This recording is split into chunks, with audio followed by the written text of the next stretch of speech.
Hello everybody, welcome to the bonus video. Today I'm going to talk about 5 ways to price your product or service and get paid what you deserve, and share some numbers in the process that I use to price what I do, and hopefully that helps you with your business. It comes out of a question from Tamara, who ordered 10 books. Thank you, Tamara, that's awesome, really appreciate it. And I thought by sharing the 5 rules and then also applying it to somebody's real case scenario, that could help you just learn a little bit more and hopefully get you paid what you deserve. So Tamara's story quickly is she has been working with a brand where she has not been getting paid for it. She's talked about the products on her YouTube channel because she believes in it, she loves it, she uses it, she's a happy customer. And they noticed her videos and they flew her out to their offices and wanted her to do training. And then they wanted her to do more customer service work. And when she asked to get paid for it, they said no. And so now she's frustrated with them and doesn't want to do business with them, and wanted my advice on how to price the product. So here are the 5 ways, and hopefully gives you some context. So the first way is to do it based off cost. It's how a lot of people will price their products or service. How much does it cost you to actually create it? If you have a physical product, that's a little easier to calculate because you have inputs, you have cost of labor, you have whatever machine or equipment you need to buy, you gotta package it. All of that stuff is pretty easy to calculate. In a service-based business and someone with a YouTube channel, it's harder because the biggest input is your time. I think in your case, Tamara, you're doing everything yourself. And so that is a struggle because entrepreneurs in general don't value their time enough. And so we will discount our time all the way down to minimum wage or less because we want the work and we don't value our time enough. And so I try to steer away from cost-based pricing as much as possible and focus on some of the other parts. Number two, competitive-based. And this is where you look at the market, you look at who you're going up against, you look at other people who are selling related services and products and see what are they charging and how do I stack up against them. So if you're looking at a YouTube channel, what are other YouTubers charging for their videos? And what relative value do you provide compared to them? Are you much bigger? Do you have better branding? Do you offer a better value proposition? Do you give them more exposure? If so, you can charge more.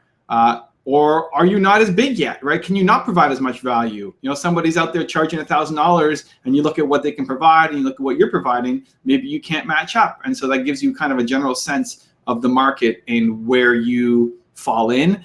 I'm not a huge fan of competitive pricing. I don't use it much in my business. I don't really care what other people are doing, but it gives you a sense of the general market. It's good to have a general understanding to know if you're being unrealistic or not. If the average product or service in your industry is $1,000, like to make a video is $1,000, and you want to come in and charge $25,000, you better provide insane value, right? Like you may just be operating in a different stratosphere to the point where you're not getting deals. And so again, I'm not a fan of using it as the primary basis, but just to kind of get a general sense of where the market is, it could be helpful. Number 3, and one that I use a lot, is the walk-away pricing. Basically, how much do you need to get paid or you're gonna walk away? And if I give a personal example, for me, when I'm doing speaking, my cost is $10,000 US plus executive class flight plus hotel. And that comes because, yes, I provide value and I have a ton of fun when I'm there. And sure, it helps my business as well. But I don't want to get on a plane. Like I've done so much traveling now that I don't like to travel. I like being there, but I don't like the physical part of traveling. And I lose out on a lot of stuff when I'm not back here in Toronto getting to work. If I'm away, like I just came back from Sage Summit in Chicago and it took me almost a week out of my schedule to be there. I missed a lot of stuff and it's tough catching up. And that time could be spent doing other things in my business. And also, a little bit of personal downtime. So that's the price for me. Like if it's not $10,000, then I'm not gonna come. And that may sound harsh, and you can make exceptions. I've done that on occasion with causes that I really believe in, but otherwise, that's the price, and I'm comfortable walking away. And what that does is set a floor for you, but not a ceiling. And so it's good for your lowest price, but what you can do is, like there may be some deals that you would say, I would just do it for free because I love it. I mean, one of my first brand deals, I got paid $500 to do, And I would have done it for free just for the exposure, just to put that company's name on my website and say, look who I worked with, and they get a link from their website. So my walkaway price was $0. So it's a good floor, it's a good minimum price, but it's not a good maximum price, because I would have taken $0, but I got $500 for it. And so you may again fall into the trap of underpricing yourself, but at least it gives you some kind of basis. So you walked away from the company because they weren't willing to pay you to do customer service work. You had to walk away from price, and they didn't meet it. Right? You're not willing to do it for free. And so the frustration kind of builds up. And so having that kind of general sense, like to make a video, instead of just having to come up with something on the spot when somebody asks you, hey, how much would you do to do a video? Or how about I pay you $25 to do a video? Having a general sense in advance of the kinds of things that you can do and how much you would walk away from is helpful, because you can even come in at a higher price, and to negotiate you down, at this point, I'm going to walk away. And it doesn't have to be an offensive thing. You don't have to get into an argument. Some people just don't have the budget. That's totally cool. But then you don't get stuck with a project that you don't want to do. And so having to walk away from price for all of the different things that you offer is super helpful. Number 4 is value to them. And this is my favorite one. You want to think about what is the value that you provide to your client and charge them based off of that. So as an example, with my videos, when I do a deal with a brand, I'll usually charge $2,500 to do a video with the brand. That video is just my time for the most part. It's usually a Google Hangout, and that may be a half-hour video or maybe an hour video. I do that half an hour to an hour. There's no editing, so I don't have to use my editor. There's no camera person, so I don't use a camera person. I will promote it in my newsletter typically, and that's it. And my assistant helps me set up the video itself, so there's a little bit of work there, but all in, it's half an hour to an hour plus 15 minutes setting up the newsletter. That's it. So it's 45 minutes to an hour and 15 minutes. I'm charging $2,500 for it. So if I just did cost based on that, then I'd be thinking, well, is my time worth $2,500 an hour? I'm not charging $2,500 an hour for the other stuff I'm doing. I'm not charging, I'm doing this video because you bought 10 bucks, right? And I get whatever 1% royalty or whatever my deal is. So that's not a time for money exchange there that works out favorably for me. But I provide that value to my client. And so I charge it, and I keep increasing my prices, and I see where's the resistance with them. Where are people fighting back? And sometimes you can't provide the value. Sometimes it's the wrong client. That first client that I talked about was TELUS. It's a Canadian telecommunications company, big company in Canada, but I think it's only in Canada. And for that $500, I kept giving them more value, and we increased it to $1,000, and I increased it to $1,500. But then that was their max. They couldn't justify it because the market that they serve was only Canada, and I couldn't give them the value that I could bring a Sage or an Aweber or a Microsoft that wants to sell internationally, right? Think of how many, where are you guys watching? Where are the orders coming from for the book? A certain percentage will come from Canada. I'm physically based here in Toronto, Canada, but most of my audience is US and around the world. And so the value that I was providing them wasn't enough for them. It didn't justify going to a higher price, where it's the same time spent, right? I'm still spending that 45 minutes to an hour and 15 minutes doing the work, but because I can impact other brands in a bigger way, I can justify charging more. And I had to drop them as a client and moved on to other opportunities. And so in this case, for Tamara and her videos, they were willing to fly her out. They were willing to train her and spend time with her. And there were hard costs of buying an airplane ticket and have to pay for your hotel and all that stuff. But they weren't willing to pay her to do some work. So they have, what is that value? What is the value for them of a video? And that can be hard to figure out every time you do a negotiation with a brand. It can be hard to figure out what that value is. And that's where you can test different pricing. Like the fact that a brand won't pay you to do any work, but they'll pay you to fly out, like they'll pay for your hard costs. They have some kind of budget. They may just not be used to doing brand deals. They may not be used to working with influencers like you.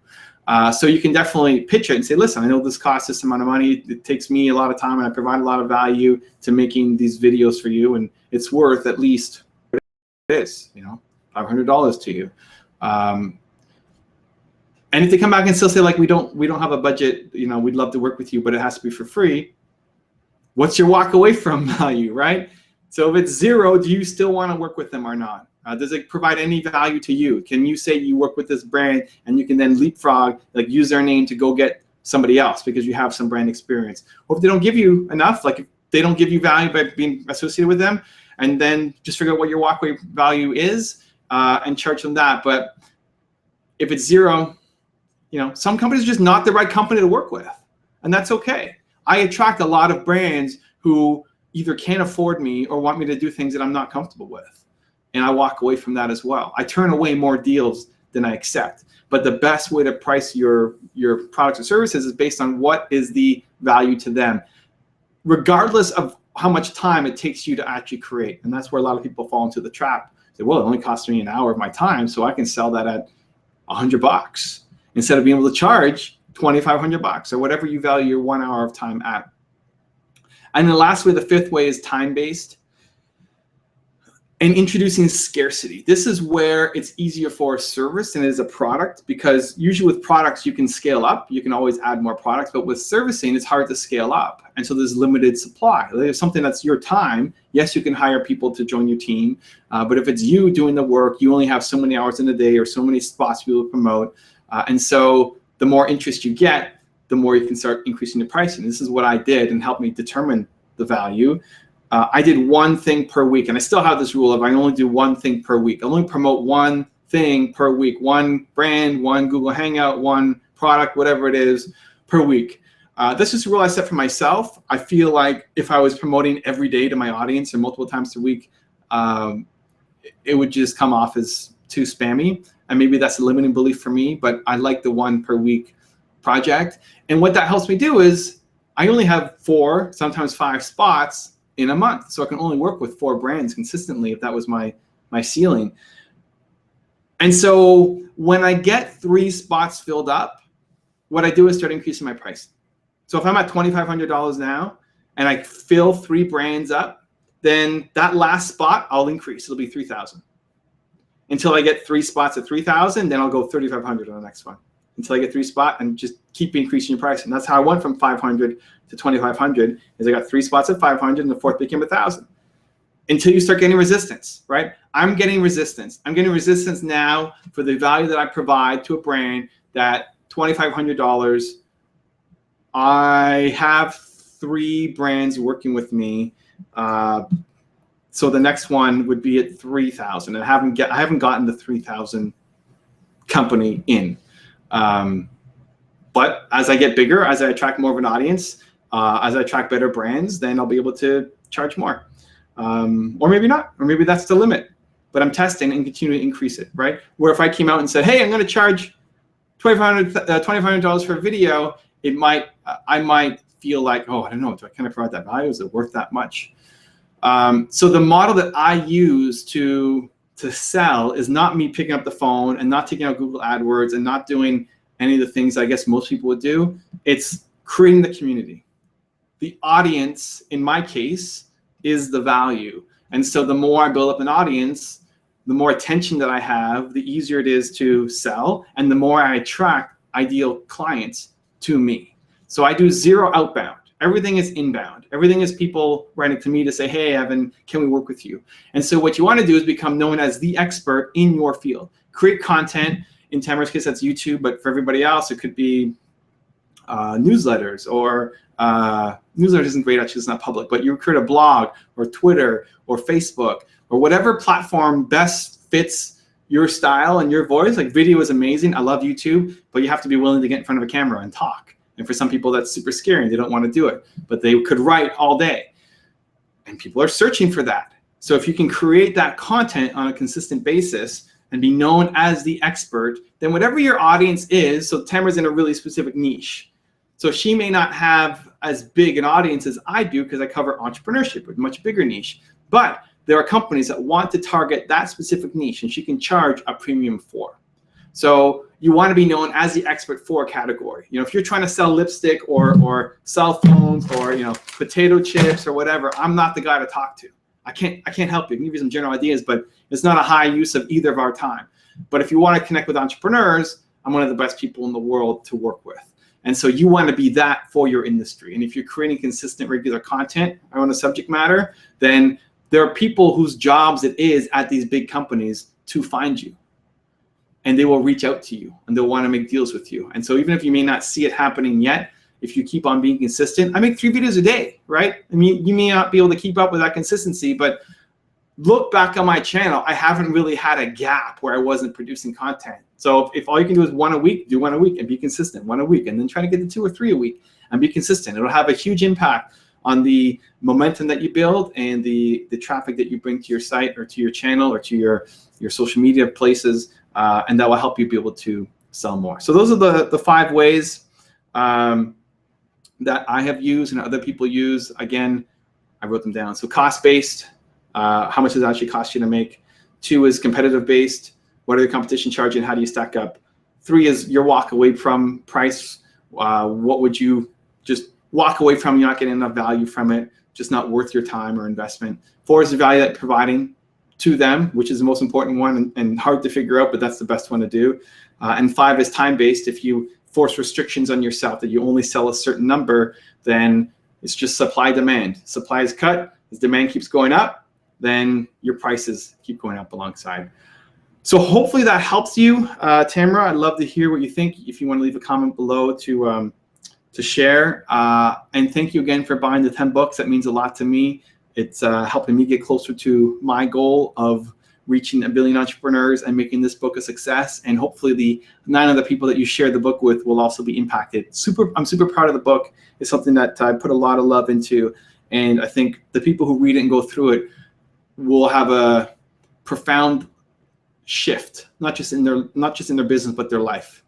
So I'm so excited to get it out there, and thank you for your support. Thank you guys so much. Have an amazing day. Continue to believe, or whatever your one word is, and I'll see you soon.